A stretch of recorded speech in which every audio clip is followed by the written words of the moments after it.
Assalamualaikum warahmatullahi wabarakatuh.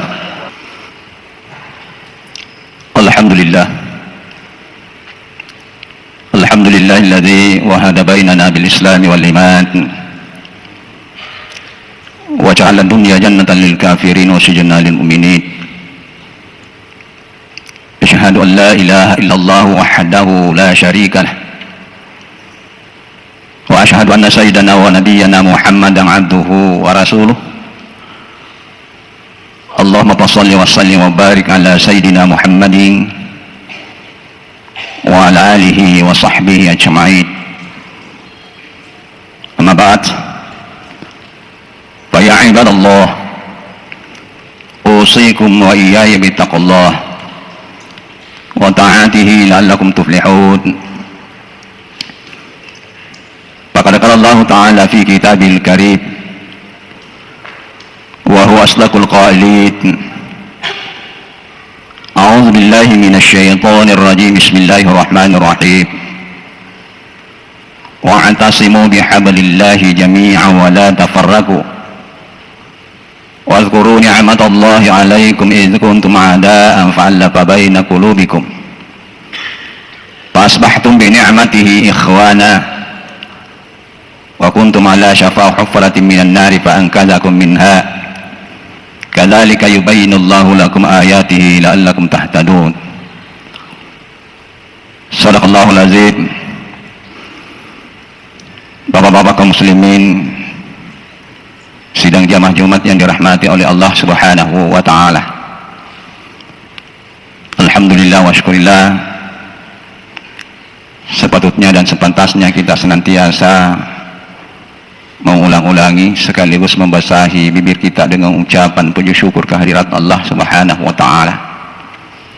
Oleh karena sampai detik ini oleh Allah Subhanahu wa taala masih berkenan memberikan kepada kita semua salah satu nikmatnya yang paling berharga bagi kita, salah satu nikmatnya yang paling besar di antara sekian banyak nikmat yang diberikan oleh Allah kepada kita, tak lain adalah nikmatul iman. Sehingga alhamdulillah dengan nilai-nilai iman yang ada pada diri kita masing-masing, terbukti bahwa kita semua masih mampu terdorong, termotivasi, bahkan kita semua rela meninggalkan segala aktivitas keseharian kita, lalu kita hadir di masjid kita ini satu niat dan satu tujuan. Insyaallah kita akan melaksanakan salah satu kewajiban mutlak kita selaku umat Islam, khususnya kaum laki-laki, yakni salat Jumat secara berjamaah. Salawat dan salam semoga tercurah terlimpah keharibaan junjungan kita Nabi besar Muhammad sallallahu alaihi wasallam, Nabi yang merupakan uswatun hasanah, ikutan terbaik, suri teladan bagi kita, sehingga insya Allah dengan mengikuti jejak langkah beliau kita punya jaminan selamat di dunia, terlebih-lebih bahagia kelak di akhirat di sisi Allah Subhanahu wa taala. Bapak-bapak kaum muslimin, sidang jamaah Jumat yang dirahmati oleh Allah Subhanahu wa taala. Tadi ada ayat yang saya sampaikan di awal. Ayat ini mengingatkan kepada kita semua agar supaya kita senantiasa menjalin persatuan dan kesatuan. Apakah itu persatuan dan kesatuan sebagai warga negara Republik Indonesia, pun persatuan dan kesatuan kita selaku umat Islam. Sehingga Allah mengatakan di dalam Al-Quran tadi, wa'tasimu bihablillahi jami'an wa la tafarraqu. Berpegang teguhlah kalian pada tali agama Allah, wala tafarraqu, jangan kalian bercerai-berai. Artinya kita diingatkan oleh Allah agar supaya kita bersatu. Kenapa kita perlu bersatu? Kalau kita bersatu itu pertanda bahwa kita kuat. Kalau kita kuat, kita tidak mudah dianggap remeh, dianggap enteng, diombang-ambing oleh orang lain. Kenapa? Karena kita kuat. kita bersatu. Itulah sebabnya Allah mengingatkan kita agar supaya kita senantiasa memelihara yang namanya persatuan dan kesatuan. Selaku warga negara Republik Indonesia, yang mempersatukan kita adalah dasar negara kita, Pancasila dan Undang-Undang Dasar tahun 1945. Siapapun dia, apapun sukunya, apapun agamanya, keyakinannya, selama mengakui Pancasila, Undang-Undang Dasar 1945 sebagai dasar negaranya, itu saudara kita senegara. Kalau kita bersaudara senegara, mari kita bersatu. Kalau kita bersatu, tidak mudah orang lain, negara lain menganggap enteng kita. Tidak mudah negara lain mengombang-ambing kita. Tidak mudah negara lain memecah belah kita. Kenapa? Karena kita kuat selaku warga negara Republik Indonesia. Pun sebagai umat Islam, yang mempersatukan kita adalah kalimat la ilaha illallah Muhammadur Rasulullah. Selama syahadatnya sama dengan kita, apapun alirannya, apapun sukunya, apapun bahasanya, selama syahadatnya sama dengan kita, itu saudara kita sekeyakinan, itu saudara kita seagama. Kalau itu saudara kita, jangan bercerai-berai, mari kita bersatu supaya kita kuat. Jangan karena perbedaan pendapat tentang teks keagamaan menjadi penyebab kita bercerai-berai, menjadi penyebab kita tidak bersatu. Ini yang tidak boleh. Hari-hari ini terindikasi sudah mulai muncul hal seperti ini. Sepertinya ada sekelompok umat Islam itu siap untuk berbeda. Padahal Islam sendiri mengajarkan kita, Allah sendiri menghendaki kita berbeda.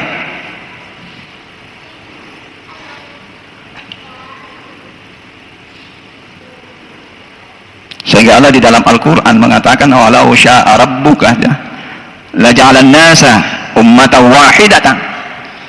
Seandainya Allah ingin menciptakan manusia ummatan wahidah, satu umat, tapi Allah tidak mau. Apa buktinya? Di dalam ayat ini dimulai kata lau. Kalau ada kalimat atau kata di dalam Al-Quran atau hadis Nabi diikuti dengan kata lau, menurut Bapak Menteri Agama kita sekarang mengatakan itu 99% tidak mungkin terjadi. Tadi Allah mengatakan walau sya Allah, seandainya Allah mau, tapi Allah tidak mau, makanya kita berbeda. Maka selaku umat Islam harus siap menerima perbedaan. Ya, sehingga Rasulullah Muhammad SAW mengatakan dalam salah satu hadisnya, ikhtilafu ummati rahmah. Perbedaan pendapat di antara umatku adalah rahmah. Kapan perbedaan pendapat menjadi rahmah di antara kita? Ketika kita mau rela berbeda di antara kita.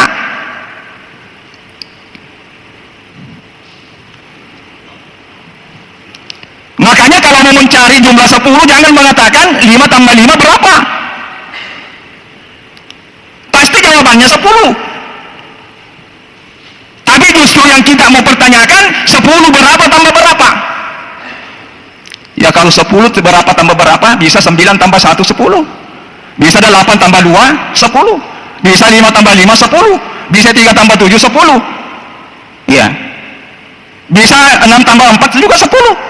Begitu caranya kita memahami teks-teks keagamaan. Ya. Karena perbedaan pendapat itu merupakan keniscayaan, itu adalah sunnatullah. Tidak bisa kita tolak. Karena Al-Quran sendiri mengarahkan kita untuk berbeda pendapat. Mari kita lihat ayat-ayat di dalam Al-Quran.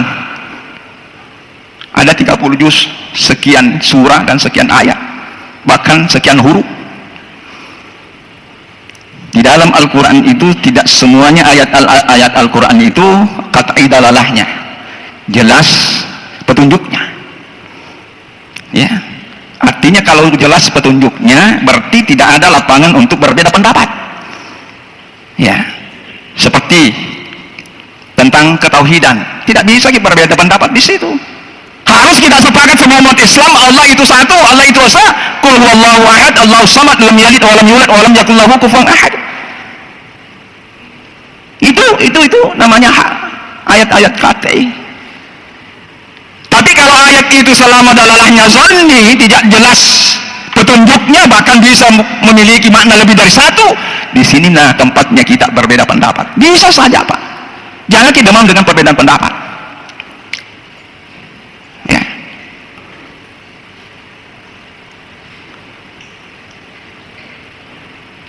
Seperti ayat yang terkait masalah iddah bagi wanita janda.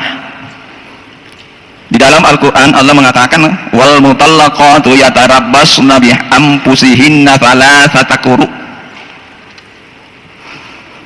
Wanita-wanita yang ditalak atau diceraikan oleh suaminya, hendaklah mereka menunggu masa iddahnya thalathata quru. Kalimat quru ini termasuk ayat-ayat zanni dalalahnya. Karena ternyata tidak satu pemahamannya, pengertiannya. Makanya para ulama kita berbeda. Seperti antara Abu Hanifah dengan Imam Syafi'i. Abu Hanifah mengatakan kalimat thalathata quru adalah 3 kali haid. Sedangkan Imam Syafi'i mengatakan thalathata quru 3 kali suci. Semuanya benar Pak, tidak ada yang salah. Ya. Satu ayat yang dibahas, beda cara memahaminya. Otomatis beliau itu berbeda pendapat antara Imam Abu Hanifah dengan Imam Syafi'i. Ya, ketika kita berbicara tentang tata cara wudhu, khususnya ketika menyapu, ada perintah menyapu kepala ketika duduk, Allah menyatakan wamsahu biruusikum. Kalau kamu berwudhu, salah satu yang wajib kau sapu adalah kepalamu, sapulah kepalamu. Imam Malik memahami bahwa perintah ini menunjukkan bahwa kita harus sapu seluruh kepala. Ya. Kenapa? Karena Imam Malik mengatakan yang dimaksud kepala ada semua yang ditumbuhi rambut. Makanya jangan heran kalau Imam Syafi'i berwudhu menyapu kepala, disapu seluruhnya. Ya. Tapi Imam Syafi'i mengatakan tidak. Justru yang dimaksud ayat ini hanya sebahagian. Kenapa? Karena Imam Syafi'i memahami ayat ini khususnya kalimat biruusikum. Menurut Imam Syafi'i huruf ba pada kalimat biruusikum menunjukkan litabaidiyah, hanya sebahagian saja, bukan seluruhnya. Makanya antara Imam Malik dengan Imam Syafi'i berbeda Pak caranya berwudu. Nah, ini hal-hal seperti ini kita harus legowo menerima perbedaan pendapat. Kalau kita mau mengatakan siapa yang salah, ya tidak ada yang salah, semuanya benar. Karena mereka punya dasar, karena mereka punya landasan. Ya. Padahal antara Imam Malik dengan Imam Syafi'i antara murid dengan guru. Karena Imam Malik adalah gurunya Imam Syafi'i. Ya. Ya.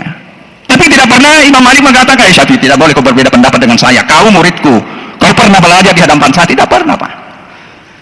Mereka rela berbeda pendapat. Ya. Nah inilah yang dicontohkan oleh para imam mazhab kita yang 4 itu, mereka saling berbeda pendapat pada suatu masalah, tapi mereka saling menghargai, mereka saling menghormati selama mereka punya landasan, selama mereka punya dalil. Inilah yang dimaksud ikhtilafu ummati rahmah. Jadi tidak boleh terjadi ada di antara kita umat Islam yang mau mengklaim kebenaran. Semua yang tidak sepaham dengan mereka itu salah. Semua yang tidak sama yang mereka jalankan itu, yang mereka pahami itu bid'ah dan lain sebagainya. Ini tidak boleh. Jangan kita anggap enteng kata-kata bid'ah Pak. Bid'ah itu sudah pasti tempatnya neraka. Kullu bid'atin dalalah wa kullu dalalatin finnar. Itu kata Nabi. Ya, itu neraka Pak. Jadi kalau seakan-akan kita kalau tidak mengklaim saudara kita seperti itu, ya sepertinya kita mengatakan kau nanti masuk neraka. Padahal itu hak prerogatifnya Allah. Ya. Jadi bapak-bapak kaum muslimin sidang jamaah Jumat yang dirahmati oleh Allah Subhanahu wa taala. Jadi kita belajar agama itu kita tidak bisa memakai kacamata kuda. Hanya ke depan saya yang dilihat tanpa menghiraukan siapa yang di samping kiri kanannya dan sebagainya. Ya banyak pendapat Pak. Ya. Ya, para ulama kita berpendapat tentang ziarah kubur. Ya, kan ada hadis yang mengatakan bahwa ziarah kubur itu diharamkan oleh Nabi kan? Tapi hadis ini dikeluarkan, diucapkan oleh Nabi pada saat di Mekah. Kenapa Nabi mengatakan itu tidak boleh diharamkan ziarah kubur? Karena di Mekah itu akidahnya umat Islam konsentrasi itu masih rapuh. Belum mantap akidahnya, dikhawatirkan kalau dia ziarah kubur justru bukan mendoakan orang yang meninggal dunia. Justru bukan menjadi pelajaran terhadap dirinya. Karena Nabi mengatakan kafa bil mauti mau'izah. Cukuplah kematian itu kau jadikan sebagai juru nasihat bagi dirimu. Ya itu, kalau kita ziarah kubur itu doakan dan kembalikan kepada kita bahwa suatu ketika yang saya tidak tahu kapan, di mana penyebabnya apa, pasti saya akan meninggal seperti orang yang ada di dalam kuburan ini. Itu semestinya. Di Mekah dilarang oleh Nabi karena akidahnya umat Islam belum mantap. Ya. Tetapi setelah Nabi hijrah ke Madinah, justru dianjurkan untuk ziarah kubur. Kenapa? Akidahnya umat Islam sudah bagus dan sudah mantap, sudah bisa dipertanggungjawabkan, sehingga Nabi menganjurkan ziarah kubur. Tujuannya mendoakan orang yang telah meninggal dunia, yang kedua menjadi pelajaran terhadap dirinya. Ya, jadi hal-hal seperti itu yang sering menyebabkan kita ya, berbadan bantahan, bahkan saling membelakangi di antara kita umat Islam. Ini yang tidak boleh terjadi. Karena kapan itu terjadi, pasti persatuan dan kesatuan kita bisa rapuh, Pak. Kalau persatuan dan kesatuan kita rapuh, berarti kita lemah. Kalau kita lemah, gampang kita diombang-ambing oleh mereka, oleh orang lain. Ya, makanya saya katakan tadi, perbedaan pendapat itu merupakan sunnatullah. Kita harus legowo menerima perbedaan pendapat. Yang penting mereka orang itu punya landasan, punya dalil, punya alasan. Mari kita terima. Mari kita saling menghargai, mari kita saling menghormati. Karena kenapa? Al-Quran sendiri mengarahkan kita untuk berbeda pendapat. Karena di dalam Al-Quran ada ayat yang kata iyudolala jelas pemahamannya, jelas maknanya, tidak perlu kita berbeda paham, berbeda pendapat di situ. Tapi ada ayat yang zaniyudolala sama-sama pemahamannya tidak jelas, bisa mempunyai makna lebih dari satu. Ya, kalau di yang zanidolalanya itu, ya berpeluang kita beda pendapat. Nah, tergantung pendekatannya atau metode istinbat hukumnya bagi mereka yang berijtihad. Ya. Dan bahkan para ulama kita mengatakan antara ayat yang kata iyud zalala dan zanniyun zalala lebih banyak ya zanni yang sama-sama pemahamannya ketimbang yang jelas pemahamannya. Jadi memang perbedaan pendapat itu berpeluang di antara kita. Cuma sekali lagi bapak-bapak kaum muslimin sidang jamaah Jumat yang dirahmati oleh Allah Subhanahu wa taala, walaupun kita berbeda pendapat, kita harus kelihatan satu, kita saling menghormati, kita saling menghargai. Karena jalan di Makassar bukan satu-satunya lewat Sempal Labu, bisa mutar ke Sinjai terus ke Jeneponto sana sampai di Makassar, bisa juga mutar ke Wajo, Sidrap, baru Parepare tembus ke Makassar, kita ketemu di Makassar, Pak. Ya seperti itu kita harus memperlakukan yang namanya perbedaan pendapat. Kita harus legowo, kita harus lihat berbeda pendapat. Tidak boleh kita mengklaim kebenaran, karena kebenaran mutlak itu ada di sisi Allah Subhanahu wa taala. Selama kita masih namanya umat manusia, ya peluang sekali kita berbeda pendapat. Nah, kalau sekali lagi kalau kita berbeda pendapat, mari kita legowo, mari kita saling menghargai, mari kita saling menghormati, supaya persatuan dan kesatuan kita selaku umat Islam bisa terbina dengan baik, sehingga kita menjadi umat yang kuat. Jadi barangkali inilah yang sempat saya sampaikan, mudah-mudahan ada manfaatnya kepada kita semua, terutama kepada yang berbicara sendiri, lebih kurangnya mohon dimaafkan. Barakallahu li wa lakum fil Qur'anil azim, wa nafa'ani wa iyyakum bima fihi minal ayati wa dzikril hakim, wa taqabbala minni wa minkum tilawatahu innahu was-sami'ul alim. Aqulu qawli hadza wa astaghfirullaha li wa lakum wa lisairil muslimina wal muslimat wal mu'minina wal mu'minat fastaghfiruhu innahu huwal ghafurur rahim.